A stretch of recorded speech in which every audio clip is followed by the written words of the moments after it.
이 시간에는 우리가 하나님의 말씀 같이 우리 찾아보도록 하겠습니다. 하나님 말씀은 사도행전 8장 1절부터 8절까지의 말씀입니다.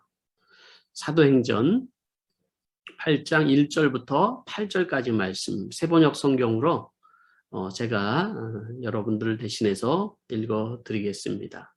다 같이 한번 찾으시고요. 네, 성경책을 옆에다 놓고 보시길 바랍니다.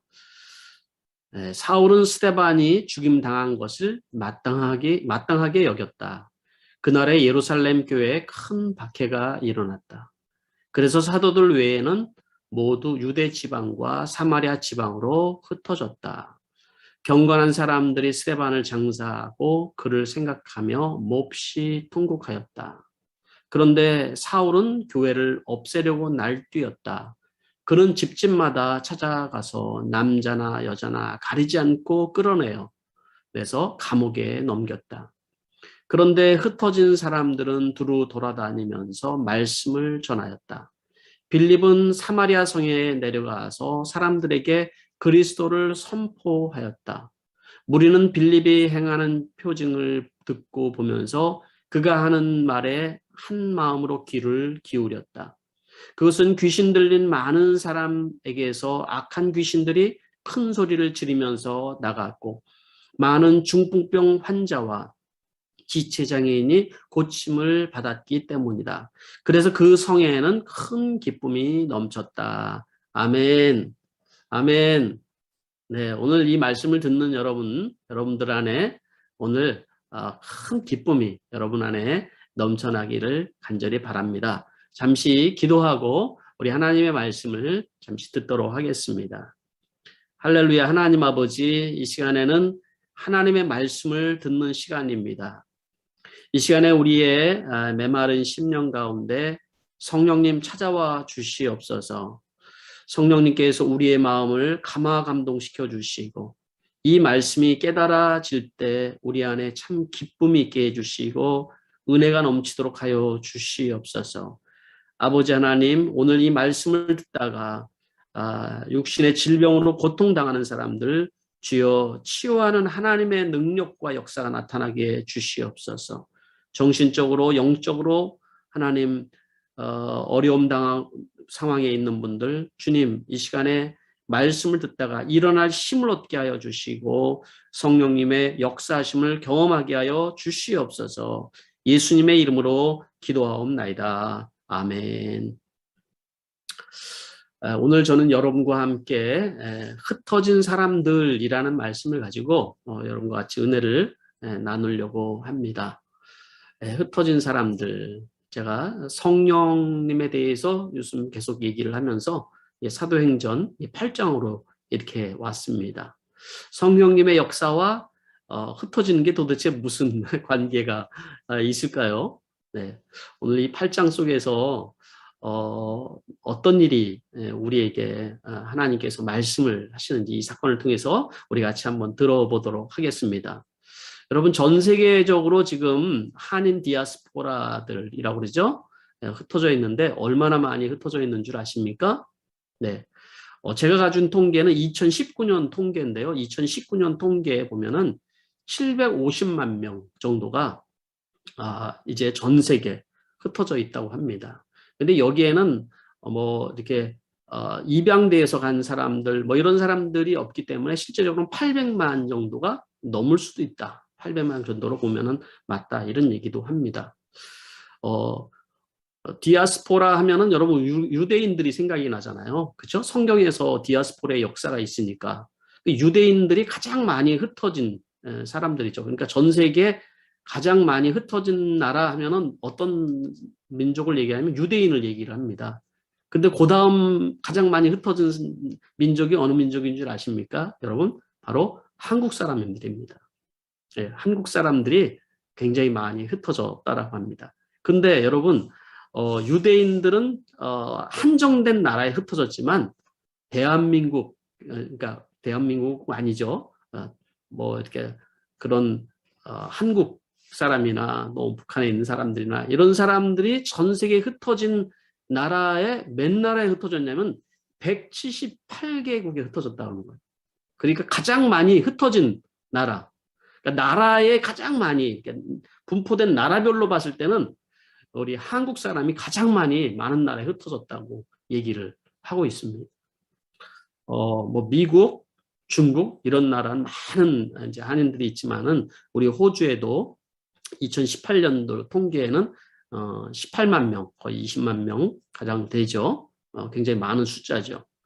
지금 유학생들과 또 단기 있는 비자들이 어려움이 있어서 좀 줄기는 했을 겁니다. 그렇지만 대단히 많이 흩어져 있는 것이죠. 이렇게 전 세계에 우리 한국 사람이 이렇게 많은 지역에 흩어진 이유가 뭘까요, 여러분? 한번 생각해 보셨어요? 네. 단순히 그들이 그 나라가 좋아서 살고 싶어서 흩어진 것이 아니라요. 한국 사람이 복음을 받고 그 복음 때문에 흩어진 사람들이 많다라는 거예요. 예. 선교사님들이 많은 나라에 안 간 나라가 없이 선교사님들 그렇게 많이 흩어졌다라는 얘기인 거예요, 여러분. 그러니까 이 마지막 시대에 지금 우리 한국 사람들이 복음을 위해서 얼마나 많이 지금 쓰임을 받고 있는지 우리가 알아야 되거든요. 그런데 여러분 이 코로나로 인하여서 우리 선교사님들이 지금 참 어려움 많이 당하시잖아요.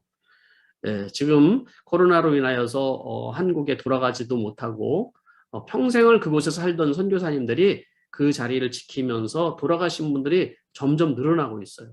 코로나로 인하여서.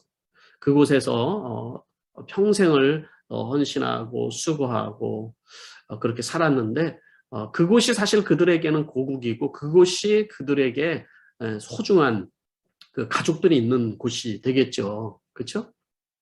우리들도 마찬가지 않습니까? 우리들도 이렇게 호주 땅이라는 곳에서 디아스포라 되어서 이곳에 살고 있는데 우리가 이곳에 살아가는 이유들이 뭐죠? 우리들이 이곳에 살아가는 이유들은 단지 우리가 잘 먹고 잘 살고 이런 목적만 있는 거는 아닌 거예요. 여러분, 우리들이 이 땅에 살아가는 이유는 분명한 목적이 있는 거죠. 분명한 목적이 있을 때 여러분 우리의 삶에는 정말로 넘치는 은혜가 있게 되는 것이고 하나님의 함께 하심이 경험되게 되는 것입니다. 근데 그런 궁금증이 들어요. 왜 이 코로나 때 왜 선교사님들이 그렇게 많이 돌아가실까 하는 생각이죠. 네, 선교사님들이. 그런 생각이 들죠. 하나님이 선교사님들은 좀 보호하셔서 복음을 전해야 되니까 그럼 얼마나 좋아요. 그런데 그렇지 않는 상황들이 있는 거는 뭐 때문에 그런가요? 예? 예, 우리가 그 질문에 답을 다 할 수는 없지만 하나님은 선교사님들만 사랑하는 것은 아니고 그 땅에 있는 사람들도 사랑하시는, 아직 믿지 않은 사람들도 하나님 사랑하셔서 선교사님들 통하여서 복음을 듣게 하시는 거잖아요. 그러니까 선교사님들은 특별히 사랑해서 하나님이 살려준다. 코로나에 안 걸리고 걸려도 그냥 다 그냥 죽지 않고 된다. 이런 개념이 아니라 하나님은 모든 사람들을 사랑하시거든요. 이런 특별한 재앙의 시대, 이런 재앙의 시대에 우리 선교사님들이 복음을 위해서 순교하고 계시는 거예요. 헌신하고 계시는 거라는 거죠. 그러니까 여러분, 우리에게도 지난주에도 말씀드렸지만 우리가 받은 그 복음이라는 거 있죠. 이 복음이라는 것은 누군가의 순교나 누군가의 희생을 통하여서 우리에게 전달된 거거든요. 여러분 그냥 우리가 믿게 된 것이 아니라 지금도 여전히 여러분 우리가 믿음을 가지고 살아갈 수 있는 것은 바로 누군가가 순교하고 누군가가 희생하고 섬겨주고 있다는 사실을 우리에게 얘기해 주는 것입니다. 오늘 본문 말씀을 통하여서 이미 이제 하나님께서 이 복음의 역사가 나타나면서 복음이 전 세계로 확산되면서 예수님께서 부활하시면서 말씀하셨던 그 말씀 있죠. 너희에게 성령이 임하시면 너희가 권능을 받고 예루살렘과 온 유대와 사마리아와 땅 끝까지 이르러 복음의 증인이 된다고 말씀을 하신 그 말씀이 이 사도행전의 기록에 보면은 그것이 하나씩 하나씩 이루어지는 역사가 기록이 되어 있는 거예요. 그죠? 그러니까 성령의 역사가 지난주까지는 어떻게 보면요. 예루살렘 안에 머물러 있는 성령의 역사라고 그러면 오늘 여러분들에게 제가 말씀을 드리는 건 이 복음의 역사가 성령의 역사로 이제는 사마리아, 유대 땅으로 넘어가고요. 그 다음에는 사마리아로 넘어가고 그 다음에는 땅끝까지 복음이 전해지는 그 과정을 사도행전에서 그려주고 있다는 사실입니다.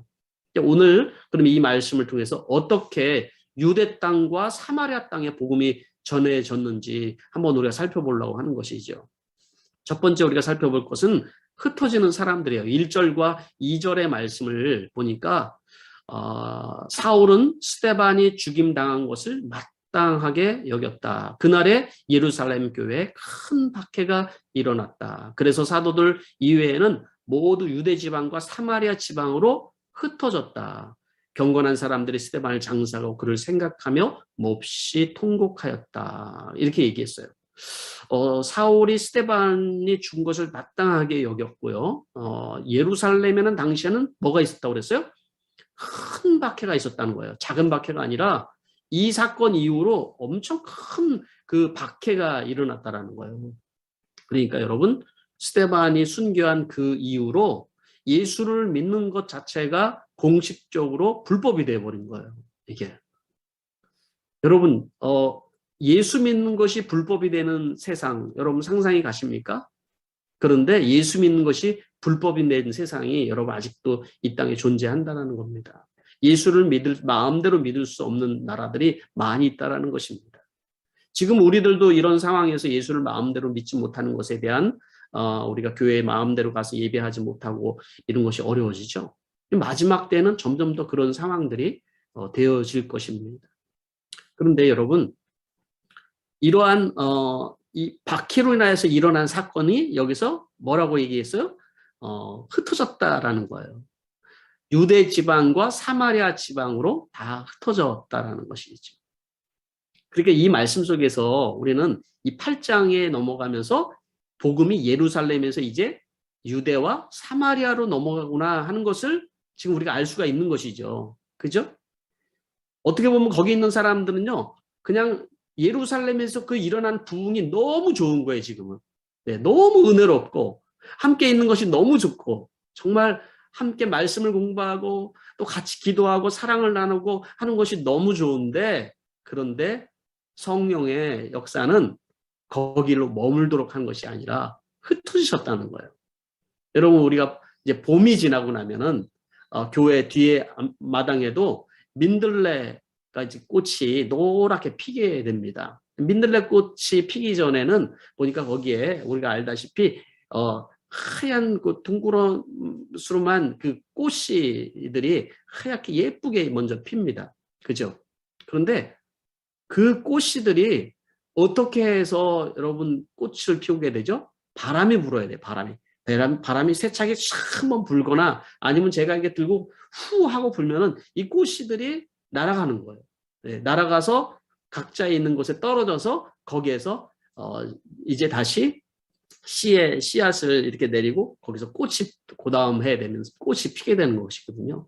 성령의 역사가 그런 거죠. 성령의 역사가 마치 세찬 바람이 확 불어서 그 복음이 확산되는 것처럼 성령의 역사가 그렇게 일한 거예요. 이 사도행전의 역사에 성령의 역사가 이제 그렇게 나타나는 것이죠. 그러니까는 하나님께서는 바로 예루살렘에 머물고 싶었던 이 사람들이 이제는 흩트는 역할을 이제 하시는 거예요. 예. 그 모양새는 어떤 거예요? 모양새는 어떻게 보면 사단의 역사고 사단이 박해하고 야 이거 큰일 났다 이렇게 생각이 들 수 있잖아요. 그런데 주도권은 사실 누가 가지고 계신 거냐면은 바로 하나님이 주도권을 가지고 계시다는 거예요. 우리가 이 코로나 시대를 살아가면서 여러분 우리는 모든 사람들이 정말 꼼짝도 못하고 큰일 났다. 우리가 교회도 못 가고 이런 마음이 들 수 있지만 저는 여전히 모든 주도권을 하나님이 가지고 있었다고 저는 확신을 합니다. 여러분. 그죠? 하나님이 이 상황 속에서 우리에게 하고 싶은 일이 분명히 있을 거예요. 여러분도 우리는 어디에 가든지 간에 우리는 하나님 나라의 복음을 우리가 가슴에 품고 그곳에서 꽃을 피우는 여러분들이 되셔야 되는 것입니다. 자, 3절 말씀에 보면은 그런데 사울은 뭐라고 그랬어요? 사울은 교회를 없애려고 날뛰어 다니는 거예요. 집집마다 막 찾아다니고 남자나 여자나 가리지 않고 끌어내어서 감옥에 넘겨줬다고 얘기를 하잖아요. 자, 사내들인 공회에서는 예수님을 십자가에 죽였던 그 사내리는 공회에서는 사실은 어떻게 보면은 스데반도 이제 죽였고 이제는 더 많은 예수 믿는 사람들을 잡아들이기 위해서 사람이 필요했어요. 이 역할을 감당할 사람이 필요했어요. 근데 가장 적절한 사람은 사울이라는 사람인 거죠. 사울. 예. 사울이라는 사람을 선택을 해서 그 열정과 그 예수 믿는 사람들을 감옥에 집어넣기 위해서 아주 탁월한 사람이라고 생각을 했던 것이죠. 그래서 사울이라는 사람을 택하고 했고, 사울은 공식적으로 예수 믿는 사람들을 잡아서 감옥에 넣는 역할을 하는 거예요, 여러분. 그래서 집집을 다다니면서 사울을 뒤따르는 사람과 함께 쫓아다니면서 남자나 여자나 뭐 가리지 않고 다 집어넣는데요.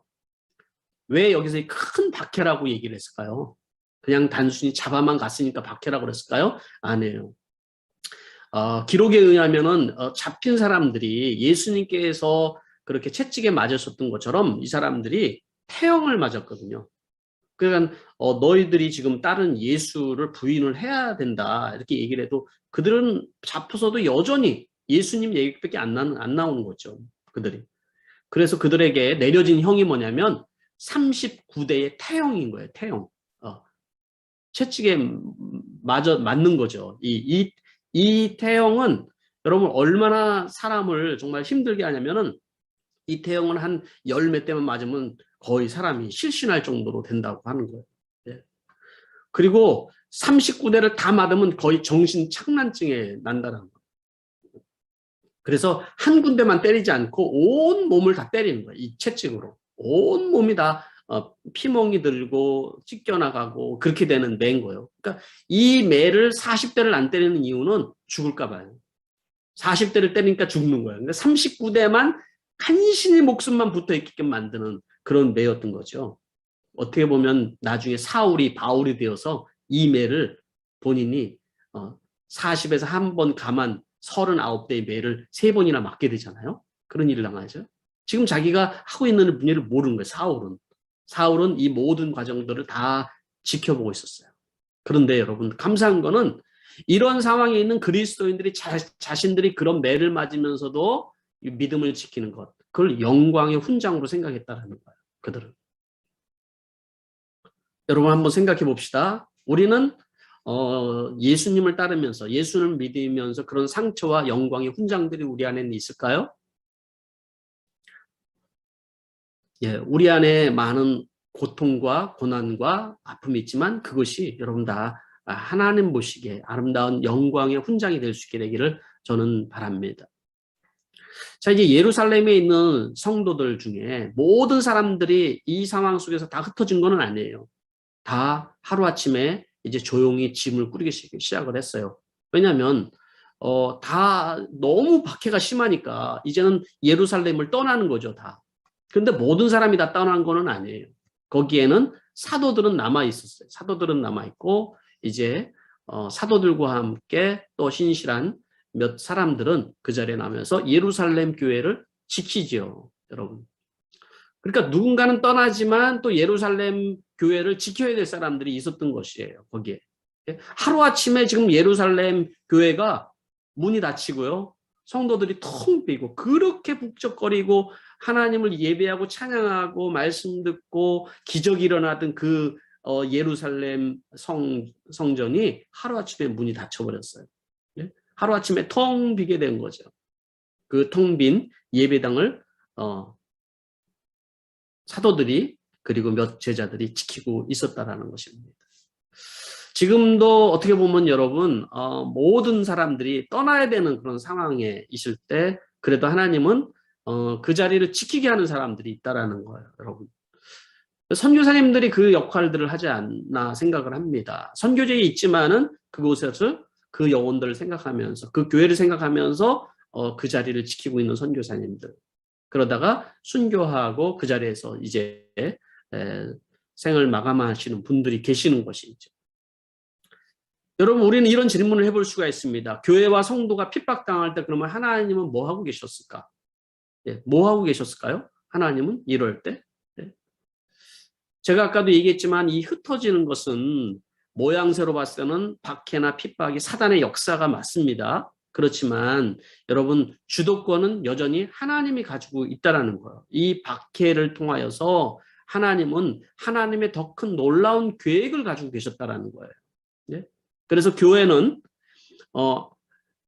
이러한 박해를 통하여서 새로운 시대를 맞이하게 됩니다.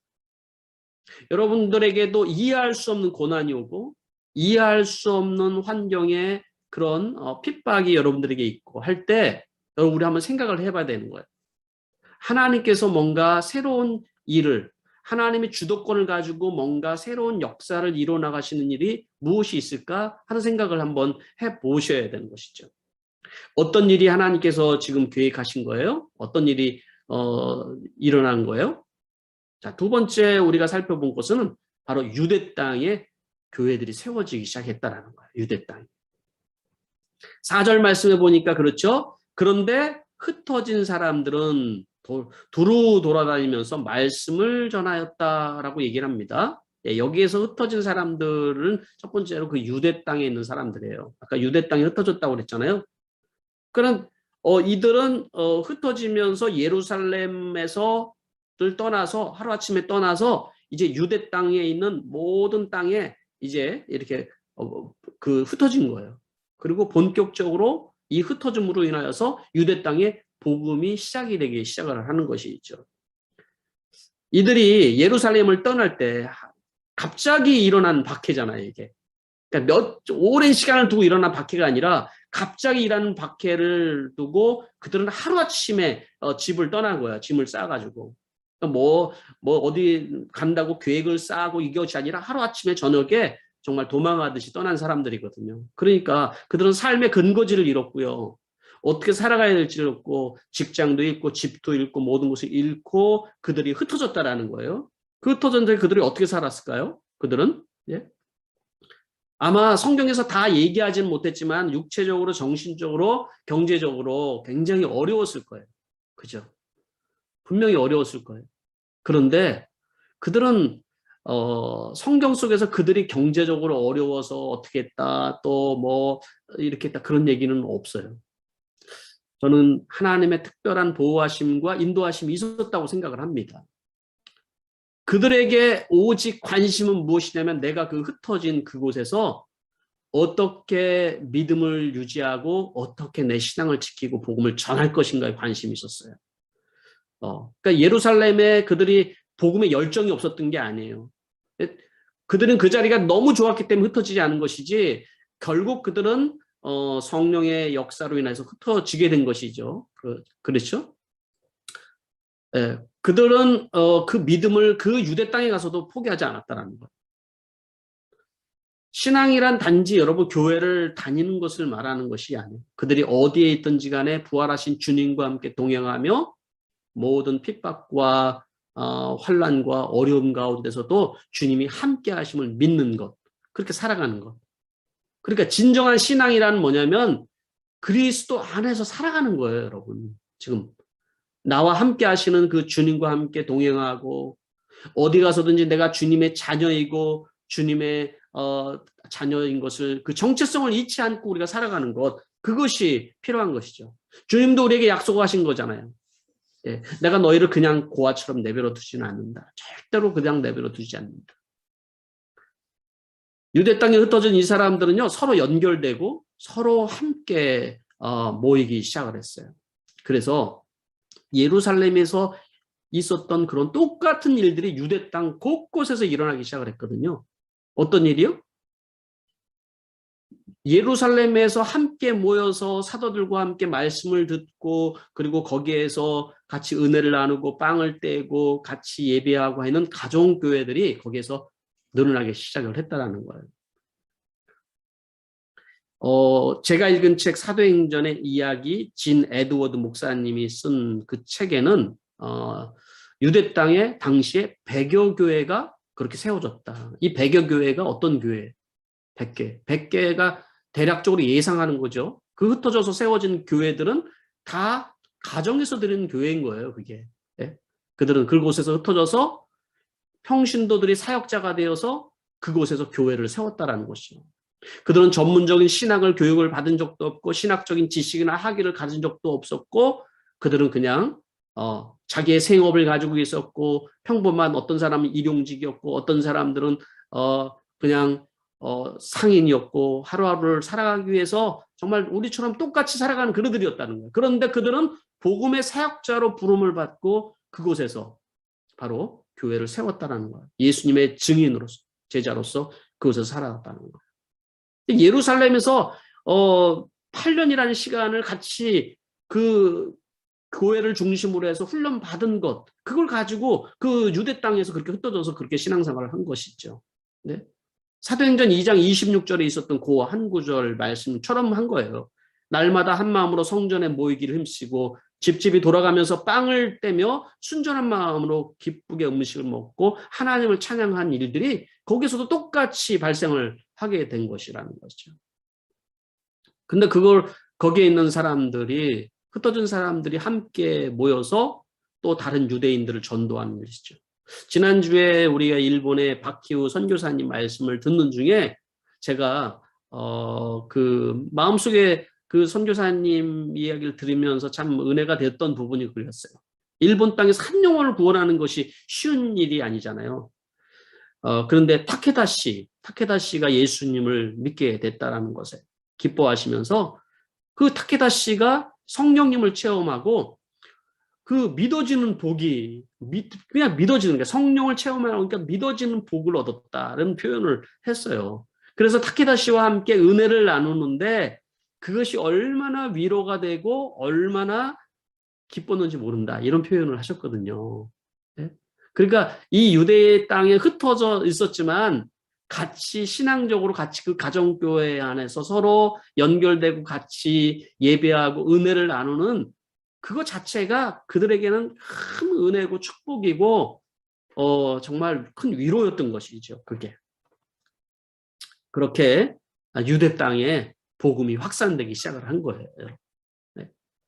자, 그런데 여러분 복음은 거기서 멈춰지지를 않아요. 그죠? 그 다음에 보면은 이제 사마리아 땅에 복음이 전해지는 장면이 나오고 있습니다. 이제 예루살렘에서 또 온 유대 땅에 그 다음에 사마리아 땅에 복음이 전해진다. 그렇죠? 5절 말씀 보면 이렇게 나옵니다. 빌립은 사마리아 성에 내려가서 사람들에게 그리스도를 선포하였다. 사마리아 땅. 이 말이 무슨 말이죠? 사마리아 땅에. 사마리아도 그 이스라엘 땅에 이제 뭐 유대나 거기나 다 거기 지도상으로는 비슷한 데인데 왜 사마리아 땅에는 복음이 들어가지를 않았을까요? 전통적으로 유대인들은요, 이 사마리아 사람들과 상종하지 않는다는 사실은 알죠. 그죠? 상종하지 않는 거예요. 그러니까 여러분, 예루살렘에서 일어난 그 부흥의 역사나 유대로 넘어간 그 부흥의 역사도 여전히 유대인 중심인 거예요, 이게. 유대인. 그러니까 헬라파 유대인이든지 뭐 히브리파 유대인인지 다 유대인들인 거예요, 이게. 그런데 성령은 여러분 거기에 머무르는 걸 원치를 않은 것이죠. 여기 참 큰 은혜의 말씀인 거예요, 이게. 그래서 수십 년 동안 아니면 수백 년 아니면 넘게 더 오랜 시간 동안에 사마리아인과 유대인사는 서로 원수지간이었어요. 서로 꼴보기 싫어하고 그게 언제부터 시작이 된 거예요, 여러분? 굉장히 오랜 역사인데 아시리아가 침략 당시에 혼합 정책을 하면서 혼혈족이 생기잖아요. 유대인들이 다른 민족과 본인들이 원치 않던 이렇게 혼혈이 되는 거예요, 그때. 근데 전통 유대인들은 그들을 부정하게 여긴 거죠, 부정하게.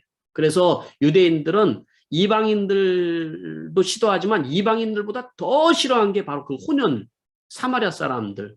사마리아라는 그런 표현은 어떤 표현으로 그들에게 닿았냐면 부정한 사람들이다, 저 사람은. 상종 못할 사람들. 용서할 수 없는 그런 사람들이다. 이런 느낌인 거예요. 그런데 여러분, 복음은 여러분 모든 사람들을 사실은 구원하는 거거든요. 하나님은 사마리아 사람들도 구원하기를 원하시는 것이죠. 이 유대 땅에서 사마리아로 복음이 넘어오는데 결정적인 역할을 산 사람이 바로 빌립 집사예요. 빌립 집사. 네. 유대인들은 그때까지만 해도 어떻게 보면은 새로운 이 복음이라는 새로운 어떤 이런 그 혁명적인 거잖아요. 이게 굉장히 그때 당시에 유대인들에게. 그죠? 그렇지만 담는 그릇은 여전히 유대주의적이고 그런 어떤 자기들의 틀이 있었던 거예요. 우리가 한국 사람들이 예수를 믿으면서도요. 이 복음이라는 정말 능력 있고 파워풀한 이것을 자꾸 어디다 담으려고 하냐면 교단이나 어떤 이런 어떤 직분이나 이런 데다 자꾸 담으려고 하고 있어요. 그런 이런 시스템과 관리적이고 그건 하이라키적이고 자기들만의 어떤 틀과 색깔 요 안에다만 복음을 담으려고 하는 경향이 있다라는 것이죠, 여러분. 그래서 여러분 나하고 맞는 사람들과 함께 성경 공부하고 나하고 내가 좋아하는 사람들끼리만 예배드리고 그 사람들에게만 복음을 전하고 그죠?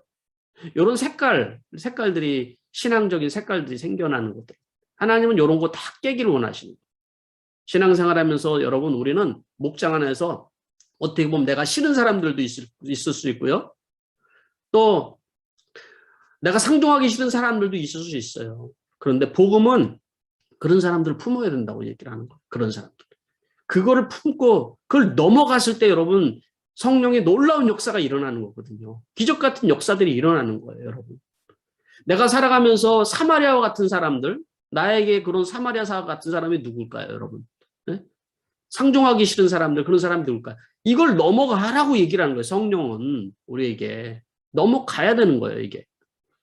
이 일의 포문을 연 사람이 바로 누구냐면 바로 빌립 집사라는 거예요. 일곱 집사 얘기했었잖아요. 빌립 집사는 스데반 집사님처럼 성령과 지혜가 충만한 사람이라고 얘기를 하고 있어요. 복음의 열정이 굉장히 뜨거웠던 사람에서 타이틀을 붙이자고 하면 전도자 빌립이에요. 전도자. 스데반은 순교자라고 얘기할 수 있지만 전도자 빌립이라고 할 수가 있죠. 예. 에티오피아에서 온 그 여왕의 재정 관리를 담당한 메시가 내려왔을 때 성령께서 그에게 얘기하죠. 저 마차에 네가 따라 붙어라. 성령이 얘기를 해요. 인도를 해요. 그래서 그에게 복음을 주고 세례 주는 역사도 바로 이 빌립이 한 일이죠. 그래서 여러분 에티오피아에 가면 그곳에 아프리카에서 복음이 예수 믿는 크리스찬들 퍼센테이지가 큰 이유가 이때 복음이 전해졌기 때문에 그런 거예요, 여러분. 아프리카에. 근데 이 얘기 전에 오늘 지금 이 이야기의 핵심은 뭐냐면 성령께서 빌립에게 사마리아 땅으로 가야 된다는 거예요. 사마리아에도 복음이 전해져야 된다는 거예요. 예수님께서 말씀하신 것처럼 온 유대와 사마리아까지 복음이 들어가야 된다는 거예요. 예? 자, 그래서 여러분 빌립이 사마리아 성에 내려갔어요. 그리고 예수 그리스도를 증언했단 말이에요. 예수님이 십자가에 죽으시고 부활했다라는 사실을 증언했어요. 어떤 놀라운 일이 일어났죠? 6절과 7절과 8절 말씀에 보니까 그 이야기가 나오죠. 제가 한번 읽어볼게요. 무리는 빌립이 행하는 표징을 듣고 보면서 그가 하는 말에 한 마음으로 귀를 기울였다. 그것은 귀신 들린 많은 사람들에게 악한 귀신들이 큰 소리를 지르며 나아갔고 많은 중풍병 환자와 지체 장애인이 고침을 받았기 때문이다. 그래서 그 성에는 큰 기쁨이 넘쳤다. 이렇게 얘기 나왔어요. 자, 무슨 얘기예요? 복음을 전하자 첫째 어떤 일이 일어났어요? 첫째 복음을 전하자 복음을 전혀 받을 것 같지 않은 그 사람들이 복음에 귀를 기울였다라는 거예요. 네? 6절 말씀에 복음에 귀를 기울였다라는 거예요. 어떻게 보면 여러분 우리는 저 사람이 내가 복음을 전한다고 믿을 수 있을까? 그거는 우리의 생각인 거예요. 우리는 전하기만 하면 되는 거예요, 여러분. 전하는 거예요. 순종하고 전하는 거예요. 우리가 이렇게 한다고 뭐 믿겠어? 아니에요, 여러분. 성령은 빌립의 입을 통하여서 사마리아 사람들에게 말하게 하셨고 그 입을 통하여서 복음이 전달된 거예요, 여러분. 궁극적으로 우리는 복음을 말해야 되는 것이죠. 그래서 우리 믿지 않는 형제들이나 자매들이나 또 지금 이 코로나 상황 속에서 사람들이 마음이 얼마나 여러분 가난해져 있어요, 여러분. 사실은 복음이 필요한 사람들이 너무 많이 있거든요. 예? 그들에게 복음을 전할 때 그들이 귀를 기울였다. 두 번째 어떤 일이 일어났다고요? 복음을 전할 때 기적이 일어났다라는 거예요. 두 번째 역사는. 복음을 전할 때 기적이 일어났다는 거예요. 예수의 이름의 권세를 가지고 복음을 전했을 때 여러분 거기에서 귀신이 소리를 지르고 떠나가는 역사가 일어났어요. 네. 또 많은 병자들이 치료받는 역사가 있었고요. 그리고 지체장애자들이 고침받는 역사가 있었다라는 거예요. 이런 놀라운 역사가 사도행전에만 나타나는 것이 아닙니다. 지금도 여러분 선교지에 그리고 복음이 전해지는 곳에서는 여전히 일어나는 일이에요. 우리가 살고 있는 이 땅에 왜 이런 일들이 일어나지 않는다고 느껴질까요? 그것은 우리가 복음을 우리가 빌립 집사처럼 전하고 있지 않기 때문에 그런 것이죠. 반드시 여러분 복음이 전해지는 곳에서는 하나님의 역사가 나타납니다. 예수 그리스도의 권능의 역사가 나타나고요. 기적과 같은 일들이 일어나는 겁니다, 여러분. 복음과 함께 나타나는 것입니다. 세 번째로 어떤 일이 일어났어요? 복음을 전하자 사마리아 성에 큰 기쁨이 넘쳤다. 이렇게 얘기를 하잖아요. 예. 사마리아 성에 큰 기쁨이 넘쳤다. 예. 이 사마리아 사람들은 어떤 상태로 살아갔냐면요. 이 유대 땅에 이제 그 사람들에게 항상 너는 부정한 사람이다. 너는 그런 말만 많이 들었잖아요. 이 사마리아 사람들은. 그러니까 마음속에서는 항상 어떤 상태로 살았냐면 나는 부정한 사람이다. 나는 죄인이다. 나는 고침받을 수 없는 사람이다. 이런 마음을 가져가던 사람들인 거예요. 그러니 악한 영들에 눌려있고 귀신에 눌려있고 병들어 있고 마음적으로 육체적으로 삶으로 병들어 있는 삶을 살아가고 있는 사람들인 거예요. 이 사람들에게 여러분 복음이 들렸을 때 그들의 마음속에 귀신이 떠나가고 그 하나님의 놀라운 그 기쁨이 그들 안에 생겨났다는 것입니다. 여러분 이 말씀이 복음을 전하는 자의 입장인 우리들에게도 똑같이 그 기쁨이 넘쳐나는 것은 동일한 역사죠. 네? 근데 여러분 우리가 적용을 하자면은 이 자리에 혹시 내 마음의 상태가 사마리아 사람과 같은 척박한 마음의 상태를 가지고 있는 분들이 계신가요? 네? 많은 사람들이 너는 부정한 사람이다. 넌 죄인이야. 네가 그렇게 살아가는 것이 이렇게 맞냐. 항상 이런 얘기를 듣고 내 마음속에 나는 부정하고 죄인이고 나는 쓸모없는 인상이고 그런 마음을 가지고 살아가는 사람들이 이 땅에 너무 많다라는 겁니다. 그 사람들에게 필요한 것이 뭘까요, 여러분? 그 사람들에게 필요한 것은 지금 복음이라는 거예요, 복음. 그들을 위해서 예수님이 십자가에 죽으시고 그들을 위해서 부활하셔서 그들을 구원하기를 원한다라는 거예요. 자기 스스로는 하찮은 인생이고 나는 정말로 쓸모없는 인생이라고 생각하는 그들에게 지금 예수님이 바로 빌립을 통해서 복음을 전해주고 그 척박한 마음속에 성령이 임하였을 때 그들에게 큰 기쁨이 임한 것입니다. 여러분 혹시 여러분의 가정이 사마리아 성과 같은 가정들이 있습니까, 여러분? 기쁨이 사라졌어요, 어느 날. 삶의 희망이 없어요. 그런 곳에도 지금 필요한 것은 바로 복음이 필요하다는 것입니다. 예수님이 필요하다는 겁니다. 바로 이러한 사마리아 성과 같은 그런 곳에 복음을 전해야 되는 것이 바로 우리의 사명이라는 것 또한 여러분 잊어서는 결코 안 되는 것입니다. 여러분 이 말씀을 정리하고 마치려고 하는데 이 말씀을 통해서 우리가 깨닫는 것이 무엇입니까, 여러분?